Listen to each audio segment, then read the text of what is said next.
selesai, habis DPR provinsi, DPR mau DPR pusat. Oh begitu saja. Kalau kau jadi pemimpin, masuk di pikiran rakyat ini. Apa kau tahu betul apa pikiran mereka? Dalami.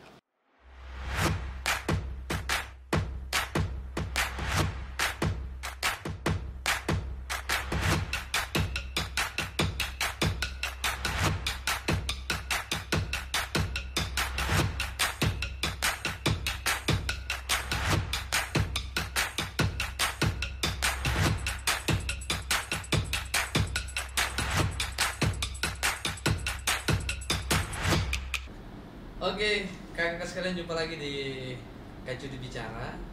Kali ini kita ingin dengarkan bagaimana sebetulnya masa kecil Kak Cudi dan cita-cita beliau di masa kecil sampai dengan dewasa ini.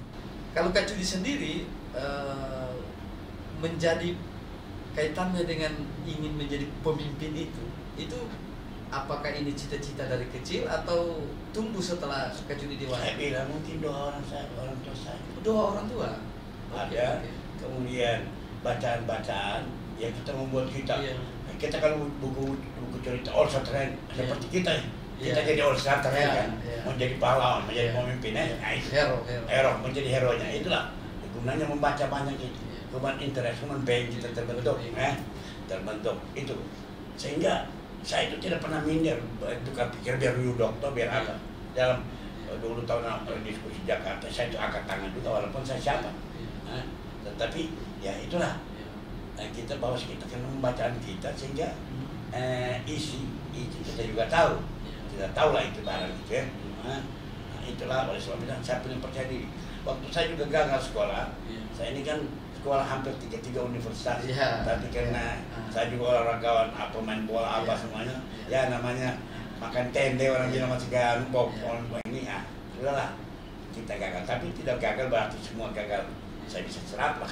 Tapi kan Kak Cudi jadi 2 periode jadi ketua DPR, 2 periode jadi wali kota dan 1 periode anggota DPRD provinsi. Itu bukan gagal Kak Cudi. Justru menunjukkan Kak Cudi adalah orang yang paling sukses dalam kacamata jenjang perpolitikan. Nah mungkin di masa Kak Cudi jadi ketua DPR dan wali kota itu apa yang disebut dengan teknik pencitraan dan sebagainya dalam penguasaan itu kan belum ada.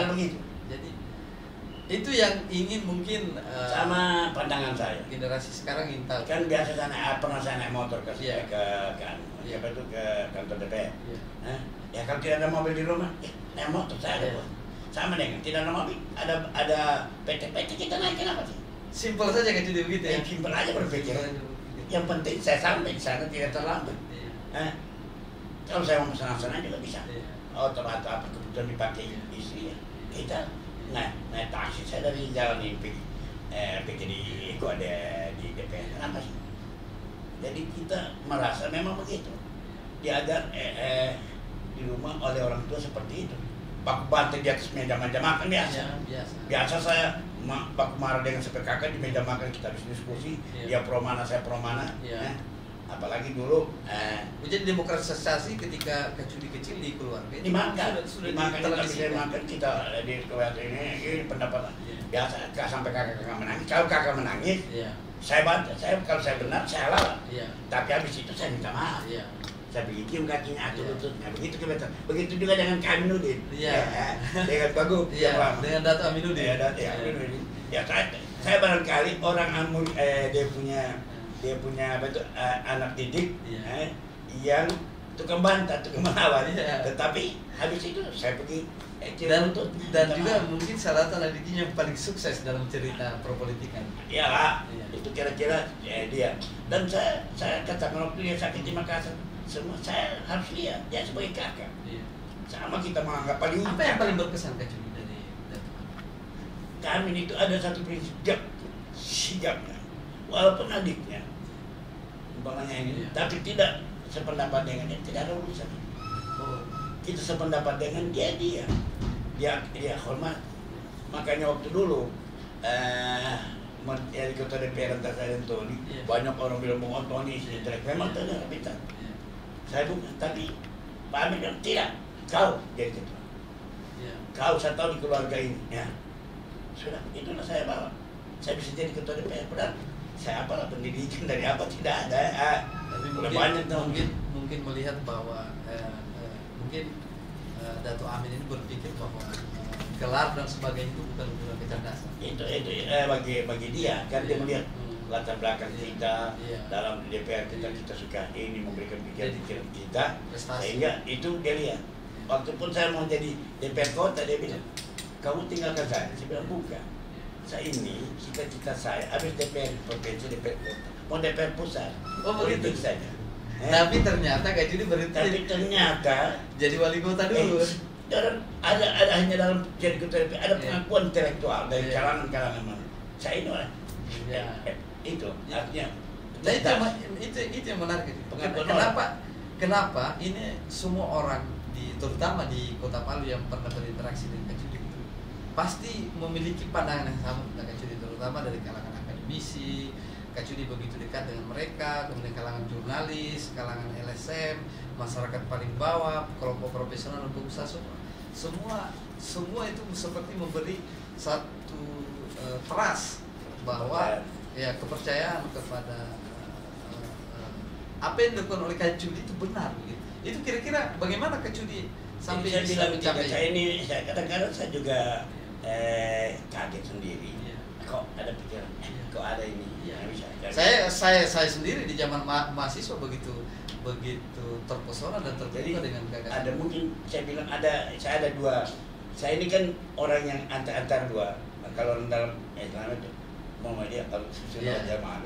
Saya sembahyang di sini banyak dengar baru dengar semua di masjid ini bukan di masjid yang Jalan Madalan biasa juga saya sembahyang ke bawah di bawah bakal bulan puasa ke takwa. Jadi mendengar ceramah itu, ini dua jadi rasional saya dua.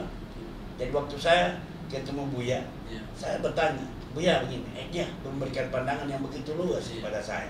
Oh, jadi intinya Kak Judi ini terbuka untuk semua pendapat dan masukan orang demi kebaikan bersama. Kira-kira itu yang paling penting. Kita bisa, kenapa tidak? Nah, ini harus dicontoh ini. Pandangan saya soal agama itu kita harus ada namanya memang solidaritas kita, ada solidaritas kita berbangsa. Nah, itu harus kita jaga kan.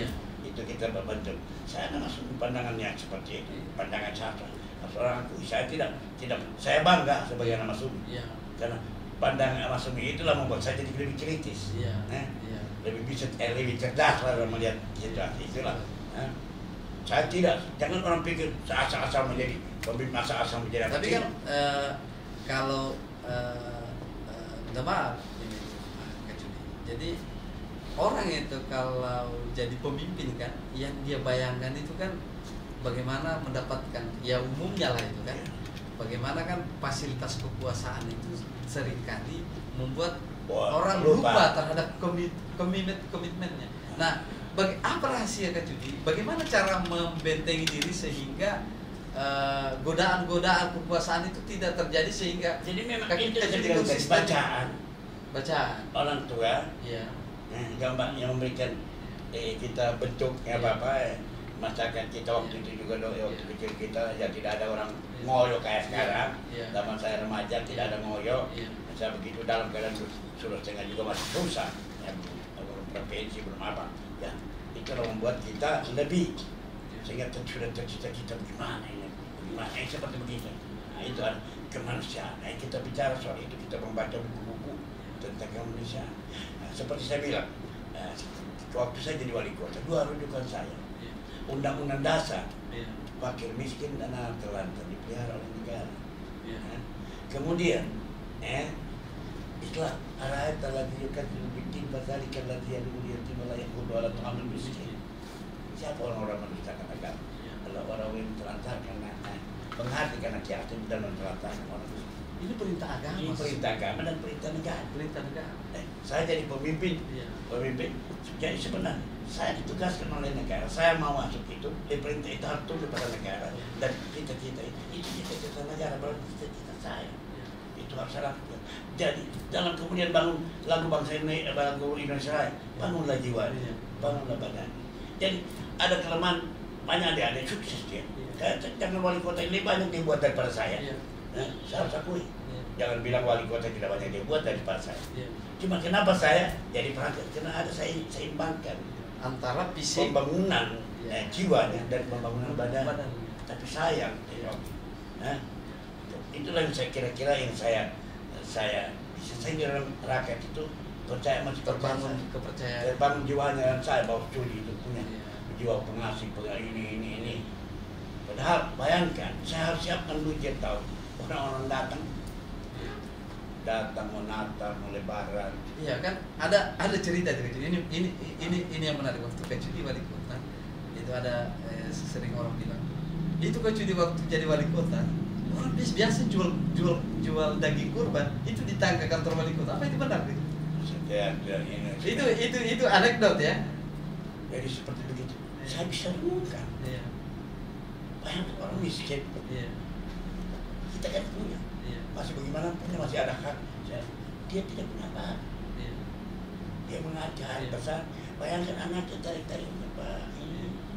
Sudah ada namanya mall, sudah ada apa-apa. Sedangkan dia tidak berubah dari kemiskinannya waktu zaman dulu. Jadi anaknya bilang, Pak, ini DP. Ini. Apa kita tegak? Jadi itulah yang saya tanamkan dalam pikiran saya dan hati saya.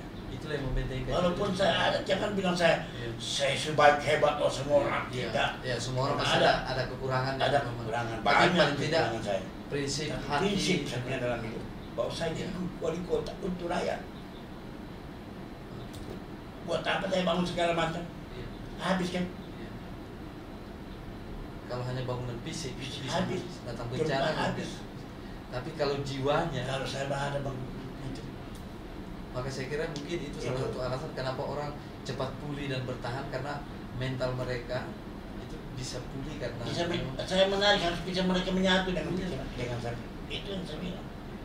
Nah, kayak Pak Rum bilang, saya tanya Pak Rum, kenapa Pak Rum sukses waktu Rum Royen? Saya kira, dan sebenarnya dari Rum Royen ini nggak bisa ada Renville, bisa ada KMB. Jadi saya bilang cuma satu, masuk dalam alam pikiran dia, berdebat dengan alam pikiran dia.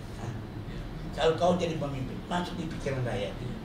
Apa kau tahu tuh apa pikiran mereka? Dalami bagaimana suasana kebatinan dan apa yang dipikirkan. Jangan kau jauh dari yang kau. Saya ada bilang, saya ada smackdown, apa itu? Smackdown itu sama dalam pikiran. Akhirnya dia bisa bantah. Aja dia kita bisa arahkan menuju Renville menuju KP. Itu alasan kenapa kemudian teras itu tumbuh kan. Iya. Nah, oke, sampai ketemu di Kak Cudi Bicara berikutnya.